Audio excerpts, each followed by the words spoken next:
ఆదికాండం 8వ అధ్యాయము 20వ వచనం. అప్పుడు నోవాహు యెహోవాకు బలిపీఠము కట్టి పవిత్ర పశువులన్నిటిలోనూ పవిత్ర పక్షులన్నిటిలోనూ కొన్ని తీసుకొని ఆ పీఠ మీద దహన బలి అర్పించెను. అప్పుడు యెహోవా ఇంపైన సువాసనను ఆజ్ఞానించి ఇక మీదట నరులను బట్టి భూమిని మరలా శపించను. ఎందుకనగా నరుల హృదయాలు వచ్చిన వారి బాల్యం నుండి చెడ్డది. నేను ఇప్పుడు చేసిన ప్రకారము ఇకను సమస్త జీవులను సంహరింపను. భూమి నిలిచినంత వరకు వెదకాలమును కోతకాలమును శీతోష్ణమును వేసవి శీతాకాలమును రాత్రింబగలును ఉండక మానవని తన హృదయంలో అనుకొనెను. స్తుతి సువాసన గురించి మనం మాట్లాడుతున్నాం. హల్లెలూయా. స్తుతుల పైన ఆశ్రయ దేవునికి గట్టిగా హల్లెలూయా చెప్పండి. హల్లెలూయా, హల్లెలూయా. గడిచినటువంటి వారం మనం చూసాం,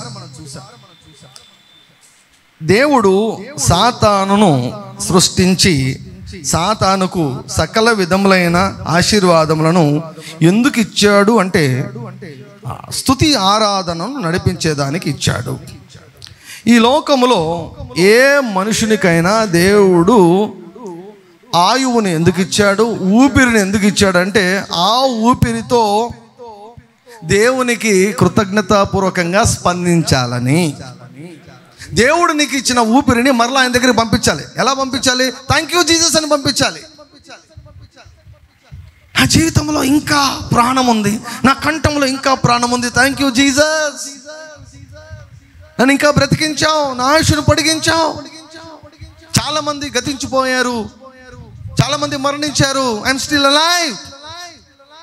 I'm alive because of you. I'm alive because of you. నేను ఇంకా ఎందుకు బ్రతికున్నానంటే నీ మూలముగా, నీ కొరకు. అందరు చెప్పండి, నీ మూలముగా, నీ కొరకు, నీ మూలముగా, నీ కొరకు. హల్లెలూయా. నువ్వు బ్రతికుండేది నీ కూతురు కోసం కాదు, నువ్వు బ్రతికుండేది నీ కొడుకు కోసం కాదు, నువ్వు బ్రతికుండేది మీ అమ్మ కోసం కాదు, మీ నాన్న కోసం కాదు. నువ్వు బ్రతికుండేది మనుషుల కోసం కాదు. ఎందుకో తెలుసా? మనుషులు నీకు ఊపిరినివ్వాలా, మనుషులు నీకు ఆయుష్ను పొడిగించాలా? దేవుడు ఏమన్నాడు? నా వలన నీకు దీర్ఘాయువు కలుగును, నీవు జీవించు సంవత్సరంలో అధికములగును. ఎవరి వలన మన ఆయుష్ పొడిగించబడింది? ఎవరిని బట్టి ఈరోజు ఆదివారం దేవునికి సన్నిధిలో కూర్చొని ఉన్నాం? ఎవరిని బట్టి ఆరాధించగలుగుతున్నాం? ఎవరిని బట్టి ఈరోజు మనం తినగలుగుతున్నాం? ఎవరిని బట్టి త్రాగలుగుతున్నాం? ఎవరిని బట్టి నిద్రపోగలుగుతున్నాం? ఎవరిని బట్టి సంతోషంగా ఉండగలుగుతున్నాం? ఎవరిని బట్టి సకల సౌకర్యాలు మనము అనుభవించగలుగుతున్నాం? వాళ్ళని వీళ్ళని బట్టి కాదు, దేవుని బట్టి. దేవుడు ఊపిరే ఇవ్వకుంటే నీ ఉద్యోగం ఏమవుతుంది? నీ ఉద్యోగం వేరే వాళ్ళు తీసుకుంటారు. దేవుడు ఊపిరే తీసుకుంటే నీ ఇల్లు వేరే వాళ్ళు తీసుకుంటారు. నువ్వు సంపాదించిన ఆస్తి ఎంత వేరే వాళ్ళకి దక్కుతుంది. You cannot enjoy if God doesn't extend your life. తెలివి జ్ఞానంతో ఉన్నటువంటి వారు గ్రహించే విషయం ఏమిటంటే, ఈరోజు నేను బ్రతికి ఉన్నానంటే నా దేవుని యొక్క కృప. దేవుని బట్టి బ్రతికి ఉన్నా, దేవుని కొరకు బ్రతికి ఉన్నాను. హల్లెలూయా. ఏది ఎక్కడ ఉంచాలో దాన్ని ఎక్కడ ఉంచాలి. హల్లెలూయా. ఏది ఎక్కడ ఉంచాలో అది ఉంచాలి. దేవునిని మొదటి స్థానంలో మనం ఉంచాలి. సాతాను స్తుతి కొరకు సృష్టించబడ్డాడు. ఇన్స్ట్రుమెంట్స్ అంతా ఇచ్చాడు దేవుడు. ఫ్లూట్ ఇచ్చాడు, ఏమండి సితార ఇచ్చాడు, అన్ని రకాల ఇన్స్ట్రుమెంట్స్. కీబోర్డ్ ఇలా ఎందుకు ఉందో తెలుసా? పరలోకంలో ఇలా ఉంది అంతే. గిటార్ ఇక్కడ ఉంది కదా, ఇక్కడ గిటార్ ఎందుకు ఉందంటే పరలోకంలో ఉంది. అన్ని పరలోకంలో ఉన్నవే. ఈ లోకంలో మనం ఏవేవి చూస్తామో ఇవన్నీ కూడా బెస్ట్ వేలో, బెస్ట్ ఫామ్లో పరలోకంలో అన్నీ కూడా ఉంటాయి. అన్నీ ఇచ్చాడు. కోరి టీంని ఇచ్చాడు దేవుడు. కోరి టీం పాటలు పాడేవాడిని ఇచ్చారు, వాయిద్యకాలను ఇచ్చాడు. ఇచ్చి సాతానును ఏం చేశాడు? నియమించాడు. You lead praise and worship. నియమించాడు. ఒక ఉద్యోగం ఇచ్చాడు, ఒక పని ఇచ్చాడు. ఒకరోజు ఏమనుకున్నాడు తెలుసా? వాడు ఏమనుకున్నాడంటే I will no longer praise God అన్నాడు. సాతాను ఒక నిర్ణయం తీసుకున్నాడు, నేను స్తుతించను. That was death blow, suicidal blow అంటాను నేను. ఆత్మహత్య దాడి వాడే చేసుకున్నాడు. ఏంటది? నేను ఇక దేవుని స్తుతించను అన్నాడు. నేను దేవుని స్తుతించను. I will no longer worship God. నేను ఆరాధన నడిపించను, నేను స్తుతి ఆరాధన నడిపించను, దేవుని నేను ఆరాధించను. ఎందుకో తెలుసా? అటువంటి ఆరాధన నాకు కావాలి. నేను ఆరాధించను. నన్ను వేరే వాళ్ళు ఆరాధించాలి అని వాడు ఒక నిర్ణయం తీసుకున్నాడు. మీరు ఎప్పుడు కూడా ప్రార్థన ఒక ముఖ్యమైనటువంటి ప్రార్థన చేయండి. నేను ఎప్పుడు చేస్తుంటాను, ప్రభువా నేను ఎప్పుడు కూడా తప్పుడు నిర్ణయాలు తీసుకోకూడదు. చేద్దామా 2 మాటలు ప్రార్థన. యేసయ్యా చెప్పండి, యేసయ్యా ఈ వారం అంతయు నా జీవితంలో నేను ఏ తప్పుడు నిర్ణయము తీసుకోకూడదు. హల్లెలూయా హల్లెలూయా హల్లెలూయా హల్లెలూయా. ఒక్క తప్పుడు డెసిషన్ ఇటర్నిటీలో, నిత్యత్వంలో సాతాను యొక్క గమ్యాన్ని మార్చి పడేసింది. సాతాను అనుకున్నాడు, నేను ఉండను దేవుని యొక్క సన్నిధిలో, దేవునితో నాకు కనెక్షన్ వద్దు, దేవుడు నాకు వద్దు, నేను ఆరాధించను. ఇమాజిన్ చేయండి, ఒక పెద్ద చర్చ్ ఉంది, దాంట్లో ఒక 10 లక్షల మంది ఉన్నారు. పెద్ద చర్చ్, ఒక 10 లక్షల మంది ఉన్నారు అనుకోండి. ఆ 10 లక్షల మంది నడిపించేదానికి ఒక పెద్ద కోర్ టీం, ఒక 100 మంది కోర్ టీం ఉన్నారనుకో. 100 మంది కోర్ టీం, దానికి డైరెక్టర్ ఎవరు? సాతాను. దేవుడేమో సింహాసనం పైన కూర్చొని ఉన్నాడు. అక్కడ ఉన్నటువంటి 10 లక్షల మంది ఏమండి పరిశుద్ధుడు అని గంభీరంగా అందరూ కలిసి ఆరాధిస్తున్నారు. ఆ ఆరాధన అంతా కూడా లూసిఫర్ అనబడినటువంటి సాతాను ఏమండి ఎంత అందగాడు తెలిసేవాడు. ఎంత అందగాడు అంటే అంత అందగాడు జ్ఞాని. దేవుడు ఏమంటే నువ్వు దానియేలు కంటే తెలివైన వాడు నువ్వు అంటాడు. అంత అందగాడు నడిపిస్తున్నాడు, ఆరాధన నడిపిస్తూ ఒకరోజు ఏమన్నాడంటే నేను ఆరాధన చేయను అన్నాడు. దేవా నేను నిన్ను ఆరాధించను, ఇక మీదట నిన్ను ఆరాధించను, నేను వెళ్ళిపోతా, నేను నీతో ఉండను. That was a death blow to the devil. Imagine, చర్చిలో ఆరాధన నడిపించే వ్యక్తి, నేను ఈ చర్చిలో ఉండను, నేను ఈ దగ్గర ఉండను, ఎందుకంటే నీ ప్లేస్ నాకు కావాలి, ఆ సింహాసనం నాకు కావాలి, ఆ కుర్చీ నాకు కావాలి. ప్రభువా కొంచెం తప్పుకుంటావా, నేను ఆ కుర్చీలో కూర్చుంటా, నన్ను ఆరాధించాలి, ఇప్పుడు నేను నిన్ను ఆరాధించను అంటే దేవుడు గెట్ అవుట్ అన్నాడు. గెట్ అవుట్ అంటే వాడు ఒక్కడు పోవచ్చు కదా, రండ్రా పోదాం అన్నాడు. కోయిటంలో ఉన్న వాళ్ళని రండ్రా పోదాం అంటూనే 100 మంది కోయిటంలో ఉంటే 30 మంది సాతాను వెంబడించారు. 30 మంది మాకు సాతానే దేవుడు, మేము సాతానే నమ్ముతాము, సాతాను మేము వెంబడిస్తాము. ఎందుకంటే సాతాను అంతకుముందు చెడ్డవాడేం కాదు, బాగా అందంగా ఉన్నాడు, మంచి టాలెంటెడ్, బాగా విజ్డమ్ ఉంది, వేకో చుక్క, తేజో నక్షత్రము. 30 మంది వెంబడించారు సాతాను. సో 3వ భాగం ఖాళీ, చర్చిలో 3వ భాగం ఖాళీ అయిపోయింది, 3వ భాగం వెళ్ళిపోయింది. ఎప్పుడైనా గుర్తుపెట్టుకోండి, ఎవరైనా ఒక చర్చిని వదిలిపెడుతున్నారంటే చాలా జాగ్రత్త. వాళ్ళకి 99.9% దయ్యం పట్టి ఉంటుంది. సీరియస్. సైతాన్ గారు అట్లా చేశాడు. నేను రాను చర్చికి అన్నాడు, నేను ఉండను ఇక్కడ అన్నాడు, వెళ్ళిపోయాడు. ఎప్పుడైనా గుర్తుపెట్టుకోండి, ఏ చర్చికి వెళ్ళవాలైనా కూడా దేవుడు నిన్ను ఏ సంఘంలో నాటాడో ఆ సంఘంలో నువ్వు ఉండాలి. చాలా కీలకమైన విషయం. నీకు నచ్చిన సంఘంలో కాదు, నీకు నచ్చిన సేవకుని దగ్గర కాదు. ఏ సేవకుడైనా నీకు కొన్నాళ్ళు నచ్చుతుంది, కొన్నాళ్ళు నీకు నచ్చదు. సేవకులు ఊడిపడలేదు కదా, దేవుళ్ళు కాదు కదా వాళ్ళు. నీకు నచ్చనివి కొన్ని ఉంటాయి. ఒక వ్యక్తి సంఘాన్ని విడిచిపెట్టకపోయేదాన్ని నిర్దేశించవలసినది దేవుడే. కీత్ మూర్ గారు గొప్ప దైవజనులు. కెన్నెత్ హ్యాగిన్ గారి దగ్గర 25 సంవత్సరాలు పనిచేశారు. కెన్నెత్ హ్యాగిన్ గారి యొక్క పరిచర్లో ఒకానొక టైంలో చాలా గలిబిలు సృష్టించబడింది. కెన్నెత్ హ్యాగిన్ గారి యొక్క పరిచర్లో చాలా గలిబిలు సృష్టించబడినప్పుడు కెన్నెత్ హ్యాగిన్ గారి దగ్గర ఉన్నటువంటి చాలా మంది, అంటే ఏళ్ల తరబడి ఉన్నటువంటి వారందరూ కూడా కెన్నెత్ హ్యాగిన్ గారిని వదిలిపెట్టి వెళ్ళిపోయారు. మంచి వాళ్ళంతా వెళ్ళిపోయారు, చాలా స్ట్రాంగ్ పీపుల్ అంతా వెళ్ళిపోయారు. అప్పుడు కీత్ మూర్ గారు ఆయన చెప్పారు ఈ మాటలు. నేను అక్కడ పుస్తకాలు చదివింది కాదు, కీత్ మూర్ గారు తన సొంత నోటితో చెప్పారు. కీత్ మూర్ గారు కూడా ప్రార్థన చేశారంట. ఆయన కూడా వెళ్ళిపోవాలనుకున్నాడంట. కీత్ మూర్ గారు కూడా వెళ్ళిపోవాలని అనుకున్నాడు. దాదాపు చాలా మంది వెళ్ళిపోయారు. అప్పుడు కీత్ మూర్ గారు ప్రార్థన చేసి, ప్రభువా అంత కన్ఫ్యూజన్ ఉంది, అంత గలిబిలు ఉంది, నాకు కూడా వెళ్ళిపోవాలని ఉంది, ఏం చేయమంటావు అని దేవునిని సంప్రదించాడు. కీత్ మూర్ గారు ఎవరిని సంప్రదించారు? దేవునిని సంప్రదించారు. కొన్ని విషయాల్లో దేవుని సంప్రదించకుంటే అంతే సంగతులు. దేవుని సంప్రదిస్తే దేవుడు అన్నాడంట, దేవుడు నవ్వి దైవజనునితో నువ్వు ఉండు అన్నాడంట. హల్లెలూయా. అందరూ వెళ్ళిపోయారు. వెళ్ళిపోయి ఏమయ్యారు? రాలిపోయారు. కీత్ మూర్ గారు చెప్పారు, వెళ్ళిపోయారు. వెళ్ళిపోయిన వాళ్ళు చల్లా చెదరైపోయి రాలిపోయారు. బట్ నేను దైవజనుని అంటు పెట్టుకొని ఉండి, దైవజనుడితో ఉండి, దేవుడు నాకు చెప్పేంత వరకు దైవజనుని క్రింద నేను ఉన్నాను. 25 సంవత్సరాలు కెన్ని తగిన గారితో ఉండి దేవుడు ఒకరోజు చెబితే అప్పుడు బయటకు వచ్చి సంఘాన్ని పెట్టాను. హల్లెలూయా.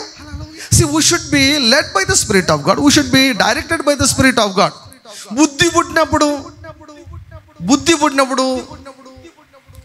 చర్చి మారడం, ఇది ఎంత తెలివి లేనితనం అంటే, ఎంత బుద్ధి లేనితనం అంటే నాకు అర్థమవుతుంది, నాకు తెలుస్తుంది ఎంత బుద్ధిమాంద్యం ఉందిరా నాయన మన వాళ్ళలో అనిపిస్తుంది.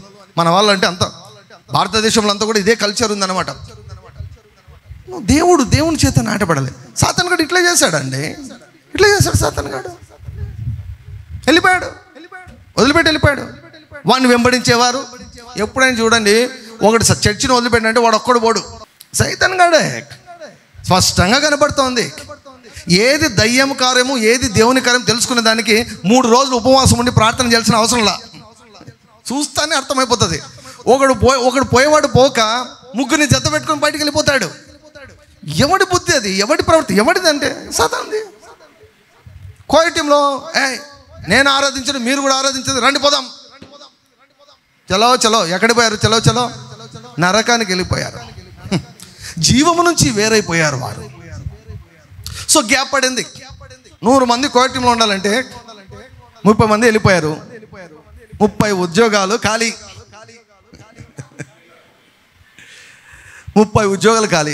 అప్పుడు దేవుడు ఏమన్నాడంటే, ఆ 30 ఉద్యోగాలు నేను పూరిస్తా, ఇంతకు మునుపటిలాగా కాదు, కొత్త స్టైల్లో నేను చేస్తా, దేవదూతలాగా కాదు, నాలాగా నాకు పిల్లలను నేను తయారు చేస్తానన్నాడు. హల్లెలూయా. దేవదూతలు దేవుని వైపు చూసి తండ్రి అనలేరు. దేవదూతలు సృష్టికర్త అనగలరేమో కానీ తండ్రి అనలేరు. అందరూ కూడా దేవునికి హ్యాపీ ఫాదర్స్ డే చెప్పండి. ఈరోజు ఫాదర్స్ డే అంట. నాకు కొంతమంది మెసేజ్లు పంపించారు, మనందరికీ తండ్రి ఆయన. హల్లెలూయా, హల్లెలూయా.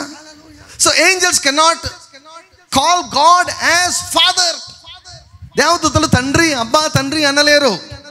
అబ్బా తండ్రి అనే వారిని నేను సృష్టించి వారిని పోస్టులో పెడతాను అన్నాడు దేవుడు. అందుకే ఏమన్నాడు? యెషయా గ్రంథం 43వ అధ్యాయం ఏమన్నాడు? నా నిమిత్తము, నా కోసము, నా స్తుతిని ప్రచురం చేయుటకు నేను సృష్టించిన నా జనులు అంటాడు. హల్లెలూయా. సో ఆ పోస్ట్ అనండి భర్తీ చేసేదానికి దేవుడు నన్ను తయారు చేశాడు. ఇది మన మొదటి ఉద్యోగం. ఈ ఉద్యోగం చక్కగా మనం చేస్తే అన్నీ సెట్ అయిపోతాయి.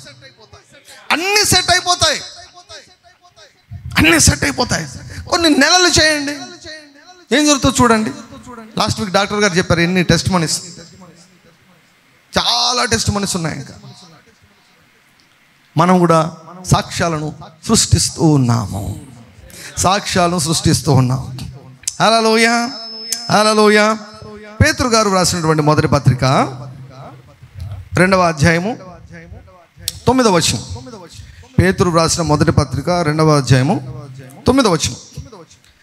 అయితే మీరు చీకటిలో నుండి ఆశ్చర్యకరమైన తన వెలుగులోనికి మిమ్మల్ని పిలిచిన వాని గుణాతిశయములను ప్రచురము చేయు నిమిత్తము ఏర్పరచబడిన వంశము, రాజులైన యాజక సమూహమును, పరిశుద్ధ జనమును, దేవుని సొత్తైన ప్రజలునై ఉన్నారు. ఒకప్పుడు ప్రజగా ఉండక ఇప్పుడు దేవుని ప్రజలైతిరి. ఒకప్పుడు కనికరింపబడక ఇప్పుడు కనికరింపబడిన వారైతిరి.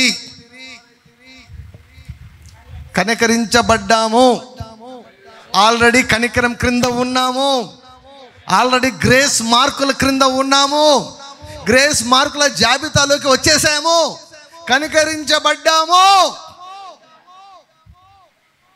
కావలసినంత కనికరాన్ని దేవుడు కుమ్మరించేశాడు సిలువ దగ్గర.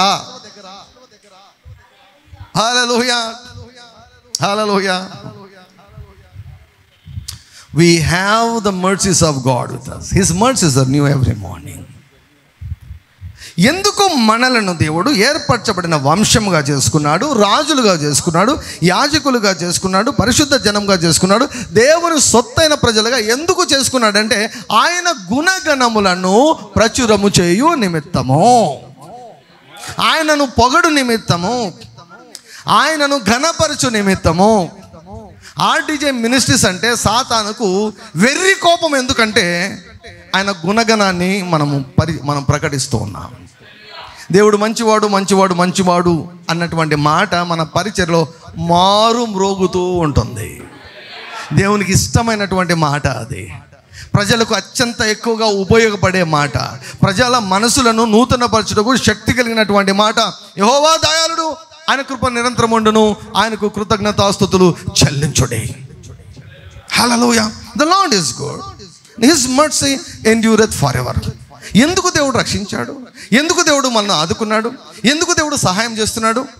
So that we will praise him, to declare praises, ఆయన స్తుతించేదానికి. అది మర్చిపోతే ఎట్లా? అది మనము ఎప్పుడు కూడా మర్చిపోకూడదు. దేవుడు యాక్చువల్గా మనం ఎలా చూస్తున్నాడు తెలుసా అండి? దేవుడు మనల్ని ఎలా చూస్తున్నాడు తెలుసా? నాకు ఒక మాట చూస్తే భలే ఆశ్చర్యం అనిపించింది. ఎఫెసీలకు రాయబడిన పత్రిక, ఎఫెసీ 3వ అధ్యాయము. ఐ థింక్ నేను ఎప్పుడు చెప్పలేదు అనుకుంటా, ఇది ఎప్పుడు చెప్పనివి చెప్పబోతున్నాను. హల్లెలూయా, దేవునామమునకు మహిమ కలుగును గాక. Thank you Lord Jesus, thank you Lord Jesus, thank you Lord Jesus. ఎఫెసీలకు రాయబడిన పత్రిక 3వ అధ్యాయము 10వ వచనం కలిసి ఉన్నాయి. 8 నుంచి కలిసి ఉన్నాయి. 8 నుంచి చదువుతాను, నేను చదువుతాను. దేవుడు మన ప్రభువైన క్రీస్తు యేసునందు చేసిన నిత్య సంకల్పము చొప్పున పరలోకములో, అది అండర్లైన్ చేసుకున్నాం, పరలోకములో ప్రధానులకు అధికారులకు సంఘము ద్వారా తన యొక్క నానా విధమైన జ్ఞానము ఇప్పుడు తెలియబడవలెనని ఉద్దేశించి. ఏమంటున్నాడు ఇక్కడ? సంఘము ద్వారా. ఏమండి? ఎవరికంట? పరలోకములో, పాతాళంలో కాదు, మధ్యాకాశంలో కాదు, 2వ ఆకాశంలో కాదు, పరలోకములో. ఇప్పుడు సాతాను 4 గుంపులుగా ఉన్నాడు కదండి. ప్రధానులు, అధికారులు, లోకనాథులు, దురాత్మల సమూహాలు. 4 గ్రూప్స్, 4 గ్రూప్స్. ఈ 4 గ్రూపులు ఎందుకు వచ్చాయంటే same groups are there in angels. దేవదూతల్లో కూడా ఇవే 4 గుంపులు ఉన్నాయి. దేవదూతల్లో కూడా ప్రధానులు ఉన్నారు, దేవదూతలలో కూడా అధికారులు ఉన్నారు, దేవదూతల్లో కూడా దేవదూతల సమూహాలు ఉన్నాయి. హల్లెలూయా. దేవదూతల్లో కూడా లోకనాథులు ఉన్నాడు, రూలర్స్ ఉన్నారు దేవదూతలు కూడా. సో ఇక్కడ పరలోకమందున్నటువంటి ప్రధానులకు, అధికారులకు సంఘము ద్వారా తన యొక్క నానా విధమైన జ్ఞానము ఇప్పుడు తెలియజేయబడవలనని ఉద్దేశించి. Very shocking word. సంఘము ద్వారా దేవదూతలకు దేవుడు జ్ఞానోపదేశము చేయాలనుకుంటున్నాడంట. అంటే ఏ స్థాయిలో చూస్తున్నాడు చూడండి. సంఘము ద్వారా అంటే, సంఘము అంటే ఎవరు? నీవు నేనే. మనకేం చెప్తున్నాడు తెలుసా? మీరు నా దగ్గర పరలోకంలో ఉన్నారు, దేవదూతలకు నేర్పించండి అంటున్నాడు దేవుడు. దేవదూతలకు నేర్పించండి. కొన్నిసార్లు కొంతమంది టెక్నీషియన్స్ నేను చూసినప్పుడు, కలిసినప్పుడు, వారు నా దగ్గరికి వచ్చినప్పుడు నేనేం చెప్తాను తెలుసా? ఈ కొన్ని టిప్స్ మా వాళ్ళకి చెప్పండి, ఈ టిప్స్ మా వాళ్ళకి చెప్పండి. సో మన జాషువా వచ్చాడు. జాషువా సోషల్ మీడియాలో చాలా యాక్టివ్గా ఉంటాడు అనమాట. యూట్యూబ్ ఛానల్లో, తర్వాత లైవ్ టెలికాస్ట్ చేయడము, అవి చేస్తున్నప్పుడు వచ్చే సమస్యలు, ప్రాబ్లమ్స్ను ఎలా ఓవర్కమ్ చేయడము బెస్ట్ వేలో ఎలా అన్నీ తెలుసు అనమాట. నేను చెప్పాను మన వాళ్ళని పిలిపించి, కొంచెం ఇన్స్ట్రక్షన్స్ ఇవ్వండి, మా వారికి చెప్పండి, కొంచెం చెప్పండి, రిఫ్రెష్ అవుతారు, చెప్పండి, మా వాళ్ళకి చెప్పండి. అట్లా దేవుడు ఇప్పుడు ఏమంటున్నాడు తెలుసా? నా దగ్గర దేవదూతలు ఉన్నారు, వారికి మీరు చెప్పండి.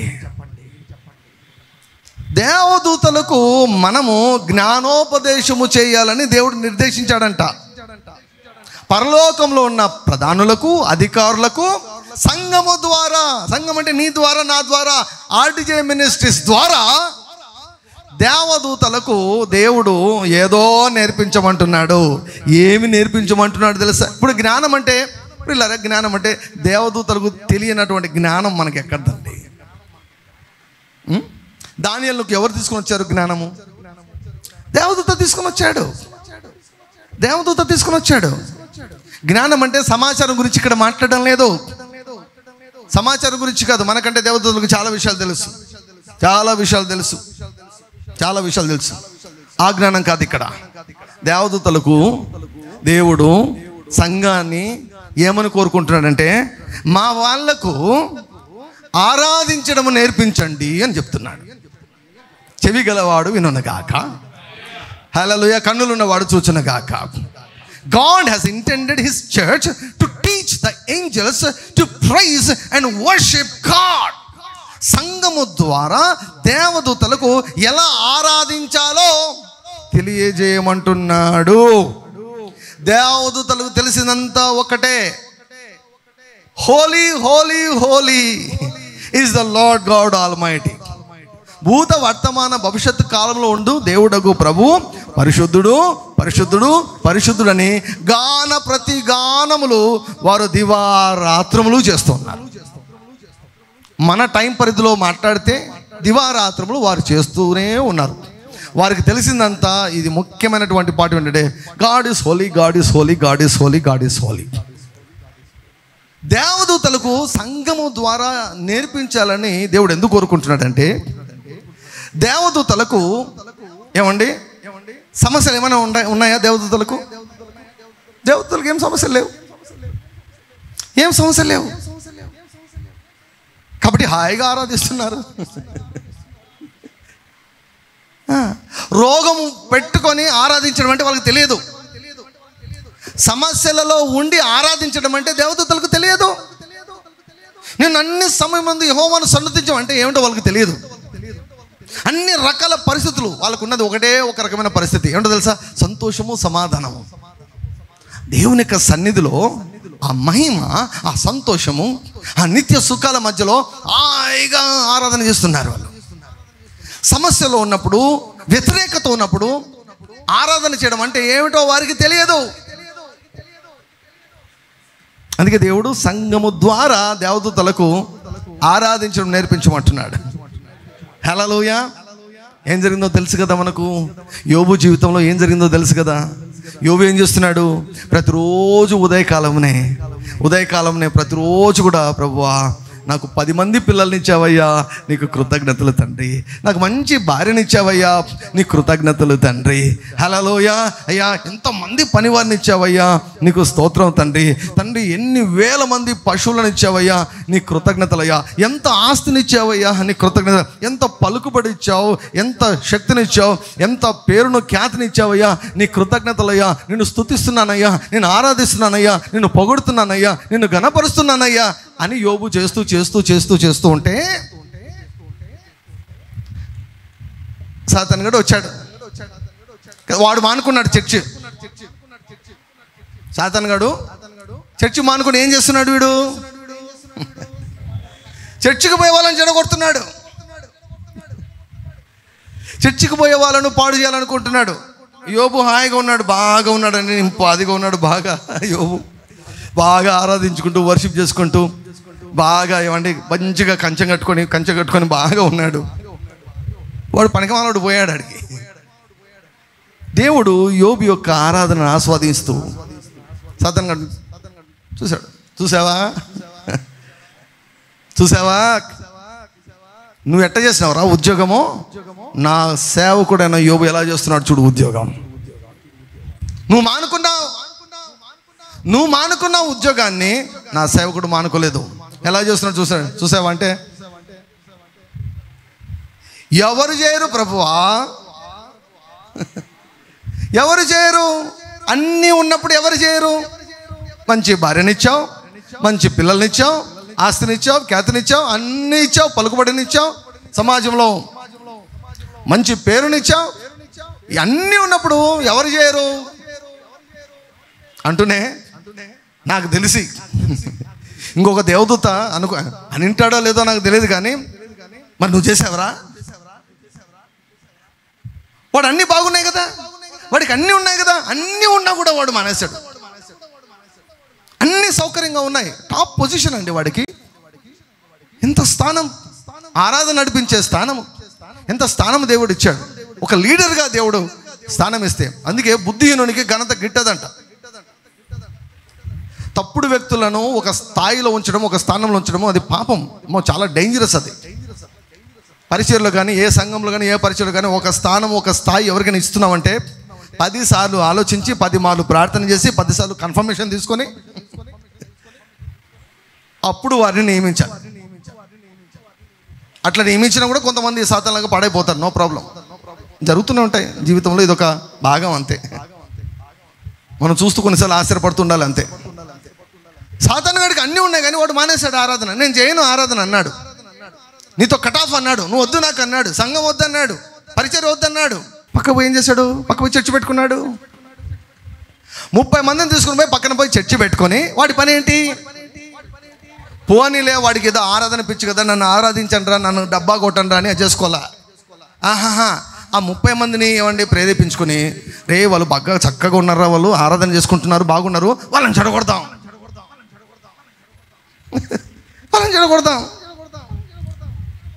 అని పోయాడు. దేవుని దగ్గరికి పోయాడు, అన్నీ ఇచ్చిన ఎవడని చేస్తాడు. దేవునికి అయితే కోపం వచ్చింది. ఏంద్రా అన్నీ ఇచ్చావా?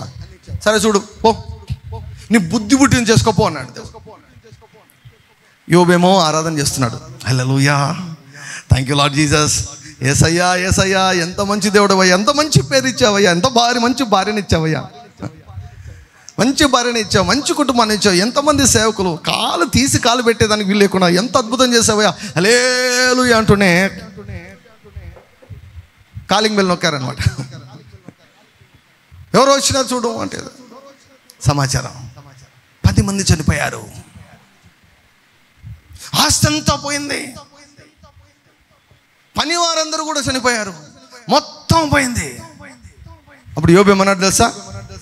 పోతే పోయింది పో, యెహోవా నామమునకు మహిమ కలుగును గాక అన్నాడు. దేవుడు చూడరా, ఇదే యోబు నేర్పించు దేవదూతలకు, యోబు దేవదూతలకు నేర్పించు. అన్ని సౌకర్యంగా ఉన్నప్పుడు వీడు ఆరాధనను మానేశాడు. వీడు ఇప్పుడు నా సేవకుడైన యోబుని చూడు, యోబు నోట నుంచి ఏమొచ్చిందో చూడు. సాతాను అన్నాడు, చెప్పిస్తాడు చూసుకో అన్నాడు. నువ్వు తీసేయి, కొడుకులను తీసేసాయి, కొడుకును దూరం చేసేసాయి, పిల్లలను దూరం చేసాయి, ఆశని దూరం చేయి, పేరు పాడు చేయి, ఖ్యాతిని పాడు చేయి, అవమానానికి గురి చేయి, నిన్ను దూషిస్తాడు చూడు, నిన్ను శపిస్తాడు చూడు అన్నాడు. దేవునికి తిక్కలేసి, ఆహా అవునారా, కానీ పో, సరే చూసుకుందాం పో అన్నాడు. తీసేశాడు. యోబు ఏమన్నాడు? I bless the lord at all times అన్నాడు. నేను ఎల్లప్పుడూ యెహోవాను సన్నుతించెదను, నిత్యము ఆయన కీర్తి నా నోట ఉండును. హల్లెలూయా.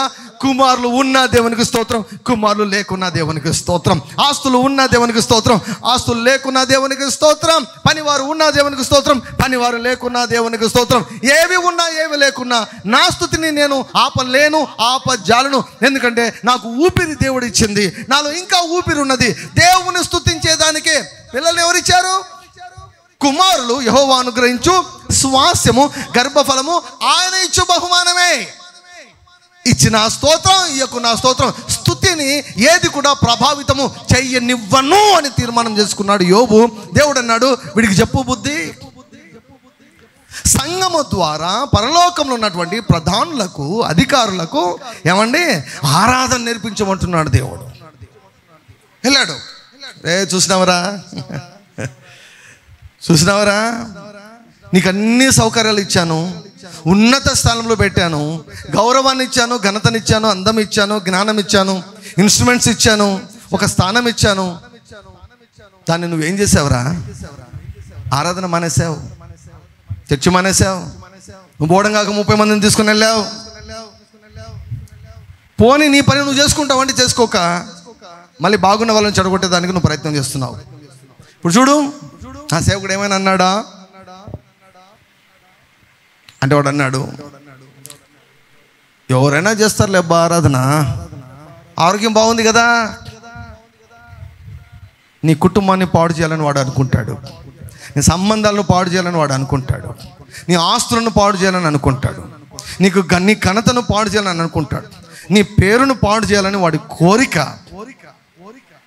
నీ ఆరోగ్యాన్ని పాడు చేయాలని వాడు కోరుకుంటాడు. చర్మం బాగుంది, మంచి అందం ఇచ్చావు, మంచి హైట్ అండ్ వెయిట్ ఉన్నాడు యోబు, ఏముంది అన్ని సంపాదించుకుంటాడు, అన్ని సంపాదించుకుంటాడు. హెల్త్ ఇస్ వెల్త్ కదా, హెల్త్ ఇస్ వెల్త్ కదా, అన్ని సంపాదించుకుంటాడు. అది తీసేయి చూద్దాం, అది తీసేయి చూద్దాం. దేవుడేం వానికి లొంగలేదండి. దేవునికి తెలుసు తర్వాత ఏం చేయనై ఉన్నాడో ఆయనకు తెలుసు, ఏమి చేయనై ఉన్నాడో ఆయనకు తెలుసు. కాబట్టి వాడు పంతం వేస్తే ఓకే అన్నాడు, సరే పో కానీ పోరా అన్నాడు. తవ్వుతున్నావా, యోబు మీద అసూయతో తవ్వుతున్నావా, తవ్వు తవ్వు తవ్వు తవ్వు తవ్వు అన్నాడు. సరే కానీ పో, ప్రాణం ముట్టుకోవద్దు, నీకు ఇష్టమైంది చేసుకోపోన్నాడు. వచ్చాడు, నడినెత్తుండి అరికాల వరకు విపరీతమైనటువంటి ఆశ్చర్యకరమైనటువంటి జబ్బు, అది వింత జబ్బులు. ఏ స్థితిలోకి వెళ్ళిపోయాడంటే తనకు క్లోజ్ ఫ్రెండ్స్ ఉన్నారంట. వాళ్ళు ఎంత క్లోజో మనకు అర్థమవుతుంది, అందుకే వాళ్ళ మాటలు విస్తారంగా రాయించాడు దేవుడు. ఇట్లా టోళ్ళు ఉంటారు మన చుట్టూ, చాలా జాగ్రత్తగా ఉండాలి. క్లోజ్ క్లోజ్ క్లోజ్ కాదు, సందు దొరికితే కత్తులు తీసుకుని పొడుస్తారు. అందుకే ఆత్మ ద్వారా తెలుసుకోవాలి మనుషులను, ఆత్మ ద్వారా మనుషులను చదవడం నేర్చుకోవాలి. ముగ్గురు వచ్చి కూర్చున్నారంట, 7 రోజులు మాట్లాడలేదంట యోబుతో. షాక్ లెక్క వెళ్ళిపోయారు వాళ్ళు. యోబు శ్రమలను చూసి నువ్వేనా, ఆ యోబు బాధలు చూసి షాక్ లెక్క వెళ్ళిపోయారు వాళ్ళు. అంత బాధపడ్డాడు, అంతగా పోగొట్టుకున్నాడు. దేవునిని శపించాడా? సాతానుకు ఇప్పుడు యోబు మాట్లాడినటువంటి మాటలన్నీ కూడా పక్కన పెట్టేద్దాం. యాక్చువల్ ఏంటి, ఇద్దరికి ఏంటి కాంపిటీషన్, ఏంటి అసలు అంటే సాతాను అన్నాడు, యోబు చేత నిన్ను శపించేటట్టు చేస్తాను నేను. ఇదేనమాట. ఆస్తులన్నీ పోయేదానికి కారణం ఏంటి? ఎట్లయినా సరే యోబు నోటి ద్వారా పాపం చేయాలి, అదే అన్నమాట. సాతాను ఎందుకు నీ దొంగలిస్తాడు, నేను ఎందుకు పాడు చేస్తాడు, నీ మీదకి ఎందుకు ఒత్తిడి తీసుకుని వస్తాడంటే so that you can speak wrong words, negative words, cursed words. నీ నోటి నుంచి వచ్చే మాటలే కీలకం, దయ్యంగాడికి కానీ దేవునికి కానీ. నీ నోటి నుంచి వచ్చే మాటలే కీలకం. యోబు నిన్ను శపిస్తాడన్నాడు. నా సేవకుడు యోబు గురించి నాకు తెలుసు, నన్ను శపించాడు, నువ్వేమైనా చేసుకున్నాడు. గెలిచాడు యోబు, గెలిచాడు. చెప్పాడు సాతానుకు, చూడు నన్ను శపించాడా, ఇంకా తనను తాను శపించుకున్నాడు, కొంచెం ఎక్కువైపోయి కదా. నా జన్మదినం నేను శపించుకుంటున్నాను, హ్యాపీ బర్త్డే నేను పాడను అన్నాడు. He cursed himself, but he did not curse God. He did not curse God. He did not change his praise and worship. నా విమోచకుడు సజీవుడు అన్నాడు. నా పరిస్థితి బాగలేదు, నా ఎదుట ఉన్నాడైనా నేను చూడలేకుండా ఉన్నాను. నా ముందు వెళ్తున్నాడైనా నాకు తెలుస్తుంది వెళ్తున్నాడని, నా కళ్ళకు కనిపించడం లేదు. ఎంత మొరపెట్టినా నాకు జవాబు రావడం లేదు. కఠినకుడుగా అయిపోయాడు నా ఎడల దేవుడు. ఇలా మాట్లాడుతున్నాడు తప్ప దేవునిని శపించలేదు. వాళ్ళ భార్య కూడా ఏం సలహా ఇచ్చింది? ఆ దయ్యంగాడు కదా తెర వెనకలో ఏం జరిగింది, శపించేటట్టు చేస్తాను చూడు అని అన్నాడు. కాలేదు.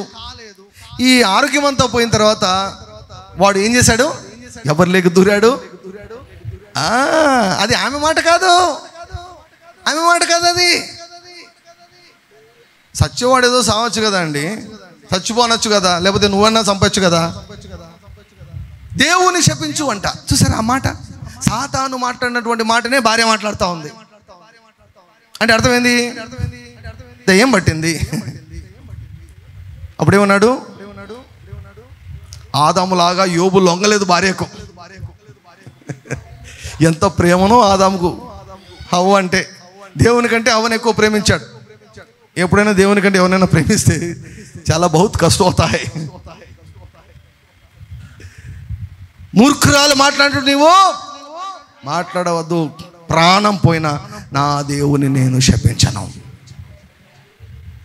దేవుడు అన్నాడు, యోబు రా ప్రసంగం చేయి, ప్రసంగం చేయి, చెప్పు. వీళ్ళకి తెలియదు, కుమారులను కోల్పోయినప్పుడు ఎలా ఆరాధించాలో వీరికి తెలియదు, ఆస్తులు పోయినప్పుడు ఎలా ఆరాధించాలో వీరికి తెలియదు, సమస్యల మధ్య ఎలా ఆరాధించాలో వీరికి తెలియదు. దావీదు కమ్ రా. అబీమెలెకు ఎదుట వెర్రివానిగా ప్రవర్తించవలసి వచ్చినప్పుడు బయటికి వచ్చి లోకమంతా అవమానంతో దావీదు వైపు చూస్తున్నా కూడా దావీదు బయటకు వచ్చామంటాడు తెలుసా, నేను ఎల్లప్పుడూ యెహోవాను సన్నుతి చేతును అంటాడు. ఇటువంటి అనుభవాలు దేవదూతలకు లేవు. అందుకే పరలోకంలో ఉన్నటువంటి ప్రధానులకు అధికారులకు సంగమ ద్వారా ఎలా ఆరాధించాలో దేవుడు తెలియజేయాలని కోరుకున్నాడు. ఆ స్థానము నీది, ఆ స్థాయి నీది. Never stop pricing God, never stop worshipping God. దేవుని స్తుతించడం ఆపవద్దు, దేవుని ఆరాధించడం ఆపవద్దు. దేవదూతలకే నీవు పాఠాలు నేర్పవలసినటువంటి వ్యక్తివి నీవు. హల్లెలూయా.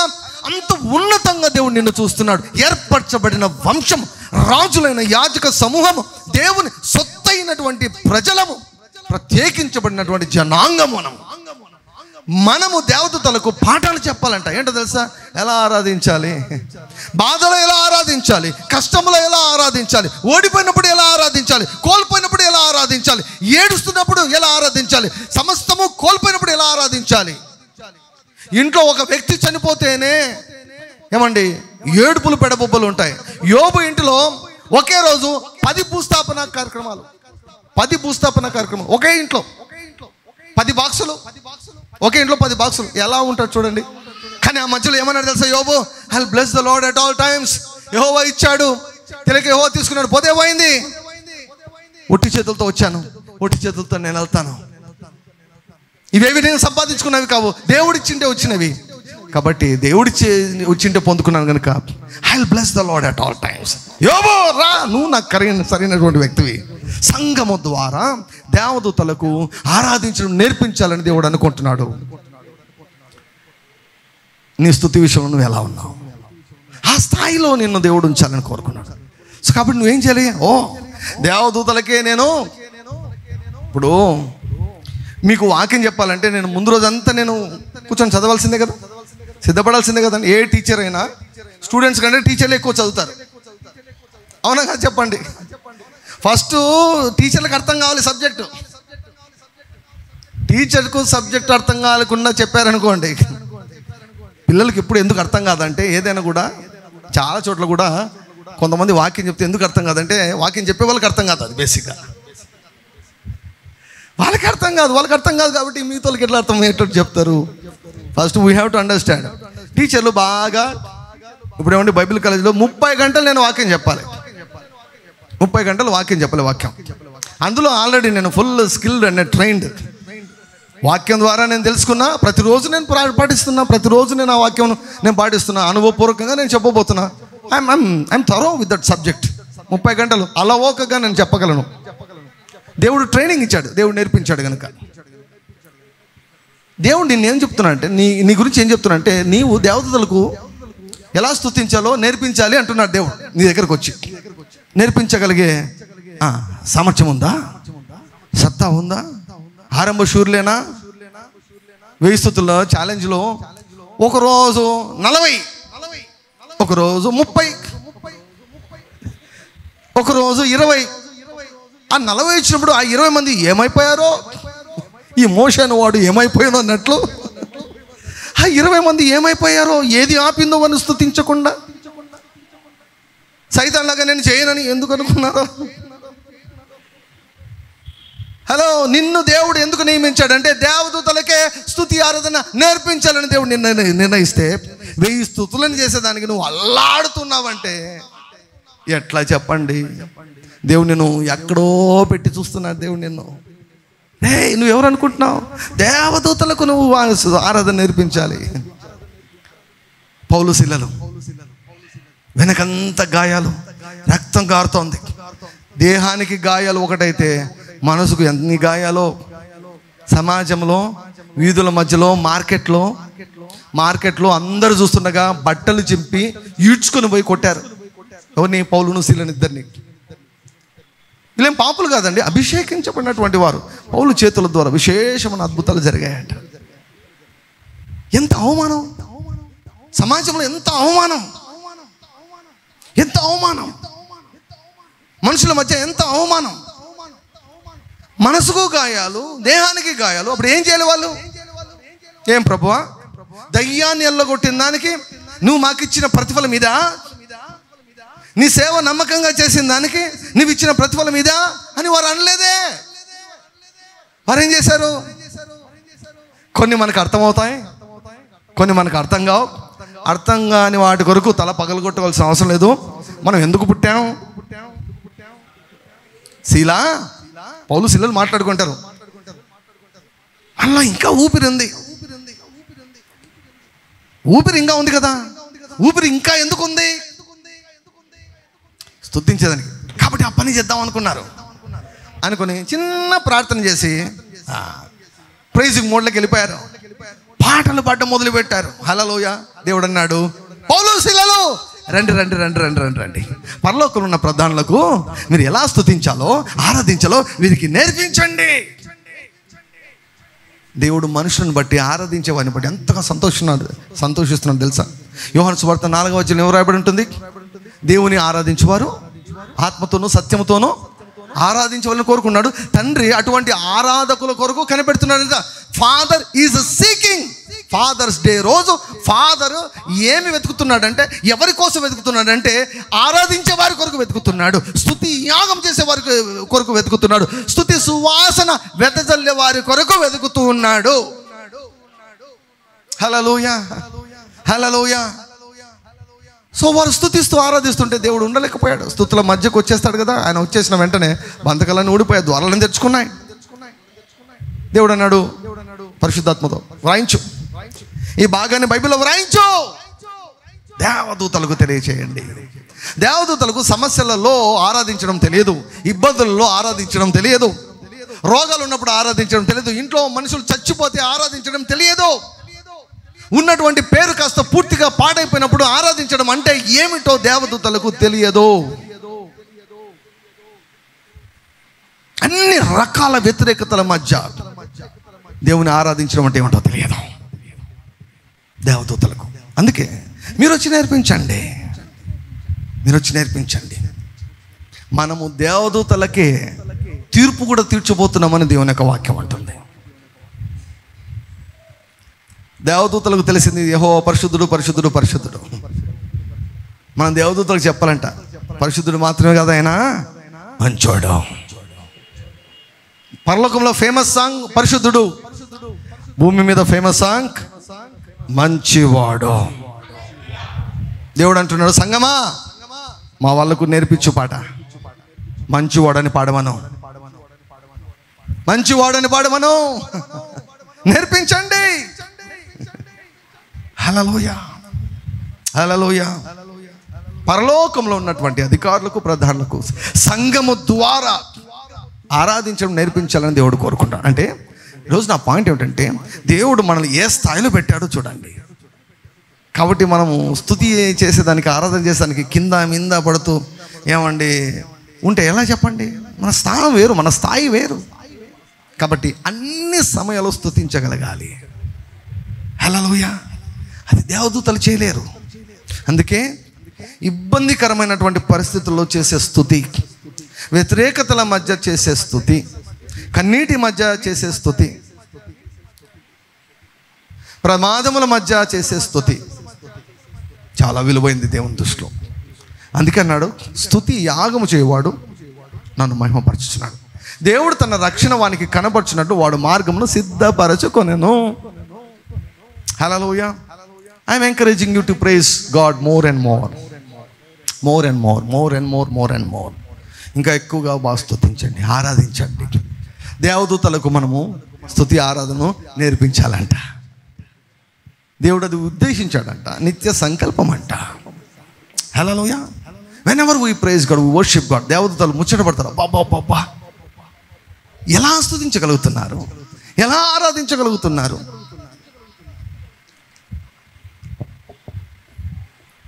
ప్రాస్పెరిటీ లేనప్పుడు యోబు దేవుని స్తుతించాడు, ప్రాస్పెరిటీ ఉన్నప్పుడు దేవుని స్తుతించాడు, సర్వము పోగొట్టుకున్నప్పుడు దేవుని స్తుతించాడు, చివరిగా రెండంతలు పొందుకున్న తర్వాత స్తుతించాడు.